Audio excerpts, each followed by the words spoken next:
for what they've done.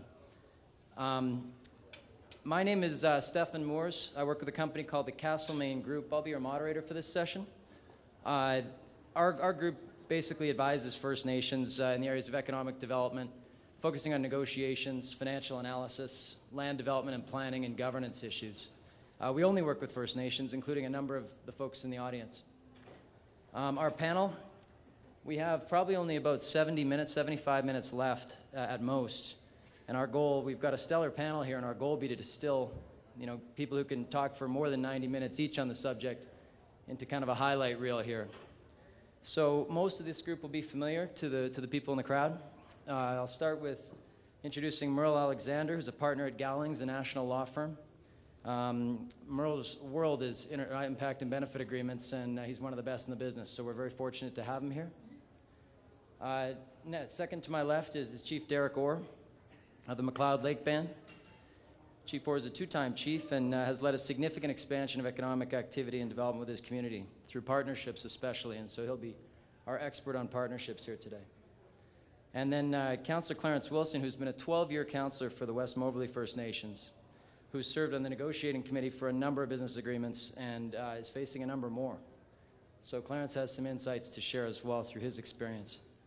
And certainly last but not least is Jacob Beaton, who's a director with Copper Moon Communications. Jacob has spent more than a dozen years advising Aboriginal communities and organizations on effective communications and community engagement. And what Copper Moon achieved with the Stallium communities in their negotiation with BC Hydro a couple of years ago was nothing short of remarkable. We actually enjoyed, and we're so impressed with Jacob that we merged with his company. So we're excited to have this group here. Our goal today is very simple. It's to have everyone leave this session with a bit better understanding of impact and benefit agreements and partnerships, including some pitfalls and/or best practices that we hope you can take back to your communities. There's three different approaches we'll take, and each of the group will kind of quarterback a different section of it. The first one will be to establish the context for our discussion by providing a bit of an overview on IBAs and partnerships, and Merle Alexander is going to take that one. We'll take a couple of questions at that point from the audience, if people have subject matter questions, and then we'll head directly to our elected leaders who are on the panel with us to really share a couple of examples from their communities, hopefully mostly for the better, potentially some lessons learned as well from some things that haven't maybe as gone as well. Again, we'll try and get some more questions in at that point if we have time, and then we'll ask Jacob to be our last speaker, talking about best practices in community engagement and through the IBA process and negotiation and all that kind of element and the important on-the-ground work that needs to be completed. Many of us know that leaders negotiating in a room is one thing, but ensuring community is informed throughout the process is a critical component to a successful IBA, especially the ratification. So with those goals in mind, I'll turn the mic over to Merle to ask him to give us a lay of the land. Merle's actually going to sit down. He's got a little presentation for everyone here. After four panels, I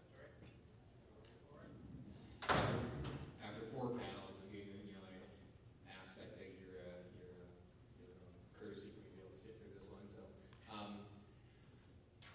thank you very much. It continues to be my honor to be in Treaty 8 territory, and especially with this illustrious panel of colleagues and friends. So, I will very quickly try and set the context of where I think there's particularly an increasing importance that's going to be brought to bear on impact benefit agreement negotiations.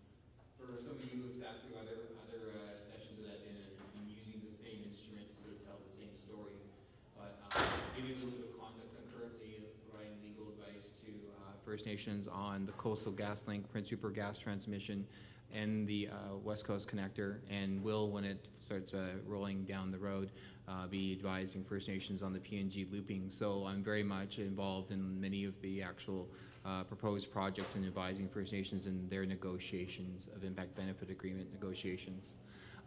So with that said, I'm just going to roll right into the presentation, which you'll see in the one screen to your right, so you might want to turn your chairs. I'm going to give you just a very quick overview of the 4 or 5 the four streams of negotiation activity that are currently happening right now in British Columbia, particularly as it relates to the natural gas play. The first negotiation that's ongoing right now is the government-to-government agreement negotiations between the First Nations and the province of British Columbia. The second one is the environmental assessment process, which is already ongoing for three of the four projects. Impact benefit agreement negotiations are at varied states, and that's another one of the many streams of negotiations that are currently ongoing. And then finally, collaborative ventures, which is really sort of another way of saying the broader book of work of doing joint ventures, limited partnerships, the economic development arm of what's actually activity that's going on. To pick a time frame, I'll give you an idea of what sort of I see is the work of activity that's going to be happening between now and 2015 February. On the government-to-government stream, and there's particular relevance here. The First Nation, the province is starting off with contribution funding agreements, onto framework agreements, and thirdly, with some sort of LNG reconciliation agreement. And particularly, with respect to the particular emphasis I think that is important here is that there actually has been very minimal duty to consult fulfilled by the province itself. There's been a pretty large-scale delegation of that duty through Section 11 orders to the proponents themselves, but the province itself actually has been out very little in terms of actually trying to consult with First Nations. Because of that, I think that there is going to be an increasing First Nations leverage as we make our way through these variety of processes. So the main point really to make here is that I think that the First Nations bargaining power is going to be on the increase at government-to-government tables, particularly if they're able to find some level of coordination between downstream First Nations, midstream, and upstream. Of course, Treaty 8 falls into the unique context of being both a midstream and a upstream First Nation with its sort of dual effect of exploration and the actual transportation infrastructure occurring here. One of the really substantial areas I think that First Nations could find some significant leverage on pushing back on is the ability to try and get a share of the LNG tax that was just set out in yesterday's budget by the province of British Columbia. I think that will take unity. I think that will take unity for upstream, downstream, and midstream to get an actual earmarked component of the tax. And in truth, I think First Nations should be in those discussions. And I know that very recently, earlier this week, a number of Carriacicani First Nations brought that exact issue to the Premier herself. So it's very much on the radar of the province.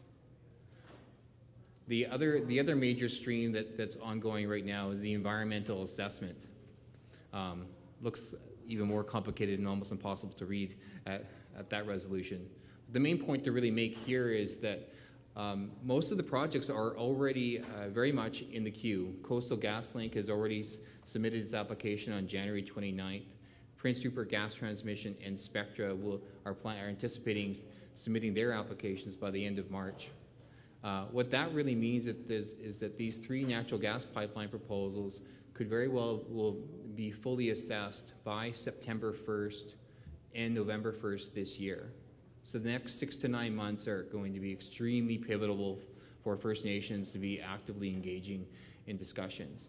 It's actually very closely connected to the next slide on impact benefit agreements. Oh, whoa, that's really faster than I meant to. And I'm over, and congrats, thank you very much. No, I'm just kidding, Got a little too trigger happy there, eh? Okay, let's start this. Now you guys are really feeling like you've seen this before, eh? Okay.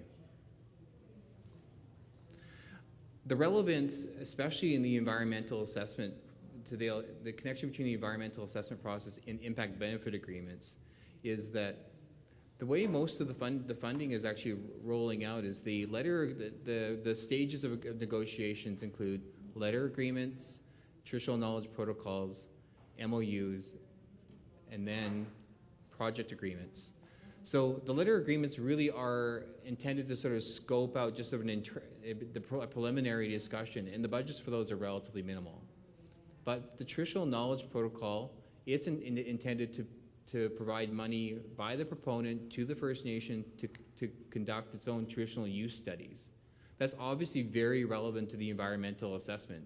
And the fact that very few First Nations to date so far actually have traditional knowledge protocols means that they're probably the most participation First Nations are having in putting their own traditional use information into the environmental assessment has been through involvement with probably with the contractors, Terra, who are doing TEK and TK studies. So, I mean, there's actually, obviously, the fact that some First Nations haven't advanced to that level of negotiation has relevance to the actual EA process. The next agreement, the Memorandum of Understanding, is also where there's a significant amount of money for First Nations to participate in the EA process. So the fact that those agreements aren't all First Nations aren't advanced to that stage means that they don't have a substantive amount of money to participate in the EA process. If you were actually to take a look at the record for who's been making submissions to the Coastal GasLink project and probably to Prince Rupert Gas Transmission and the Spectra project, you'd probably find that those First Nations that are most actively participating are either doing it on their own dime or they've advanced further along in the IBA stage. So there's a complete connection between the EA process and where we are right now in terms of the impact benefit stream. I mean, obviously proponents are one of the sort of key goals for proponents is trying to get support through negotiated agreements.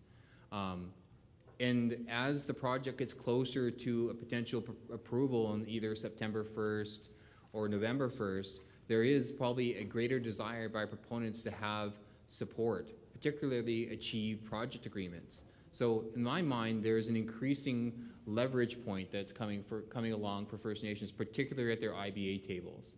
The extent to which you can actually, First Nations can come together on some core positions that they want to see reflected in IBA is obviously going to empower First Nations even greater.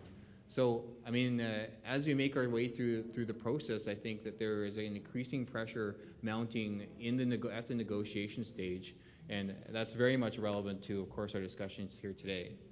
One of the things I think that these summits and just hopefully the conversations that come from this is that there is a real need for information sharing amongst First Nations, particularly at least within your own treaty group or your own nation group. Like the Carrie Sicanni should have clear communication amongst the Carrie Sicanni, the Gitxsan within their group, Treaty 8 within itself. At least we should be communicating at least on that scale.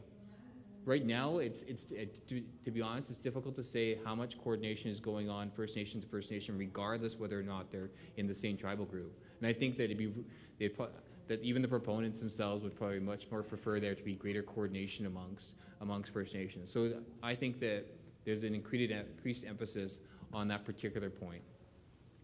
I could probably the last stream that's ongoing is really just the economic development arm of this component, which is really where all the I think the richest economic opportunity actually exists in the contracts themselves. When people talk about a multi-billion-dollar project, it's in the build of the project.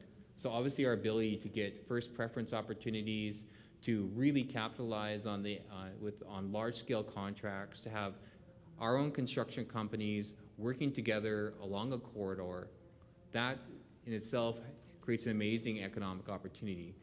This is sort of, I guess, a potential format in which that could actually unfold instead of in terms of letters of intent, a business framework agreement, and then limited partnerships. Letters of intent will really just be sort of the ability for construction companies or any company to sort of say, we agree to start talking together and trying to work together. A business framework agreement could actually sort of get you to have essentially an agreement to bring together a coalition to create a partnership. So I think that when you put all these streams together, there's a critical, we're coming to a critical leverage point, particularly as reconciliation agreements become closer to end, as the EAs get closer to their end. I think on the whole, largely because of the duty to consult, there is an increasing leverage point for First Nations to get the best deal that they possibly can, so they can bring those deals back to their own communities for ratification, so they can make an informed decision of whether or not they'll support these projects. And I think that is really one of the greatest emphases of why impact benefit agreements is particularly important at this time period. So, after